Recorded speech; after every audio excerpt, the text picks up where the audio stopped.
నిర్మాణమవుతున్న అక్రమ కడ్డాలు పట్టించుకొని అధికారులు 3 పువ్వులు 6 కాయలుగా అధికారుల సంపాదన ప్రభుత్వ ఆదాయానికి భారీ గండి పట్టించుకొని జిహెచ్ఎంసీ ఉన్నతాధికారులు.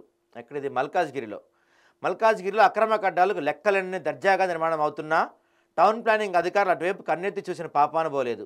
వివరాల్లోకి వెళ్తే మల్కాజ్గిరి జిహెచ్ఎంసీ కార్యాలయానికి కూతవేడు దూరంలో ఎన్నో అక్రమ నిర్మాణాలు జరుగుతున్నా అధికారులు మాత్రం ఏమీ పట్టనట్టు నిమ్మకు నీరుతో వ్యవహరిస్తున్నారు.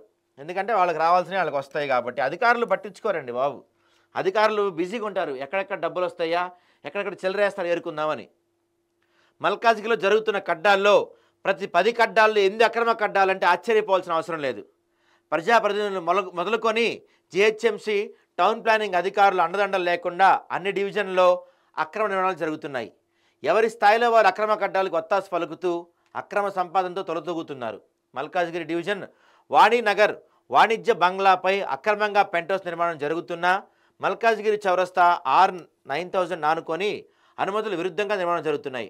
6 డివిజన్లో ఇలా ఎన్నో అక్రమ నిర్మాణాలు జరుగుతుంటే ఎక్కడో ఒక చోట అడపదడప గోడలకు రంధ్రాలు కొట్టి అక్రమ కడ్డాలపై చర్యలు తీసుకున్నామన్న కలరింగ్ ఇస్తున్నారే తప్ప తాము తీసుకుంటున్న జీతానికి తాము చేసే విధులకు న్యాయం చేయాలన్న బాధ్యతలే మరిచారు.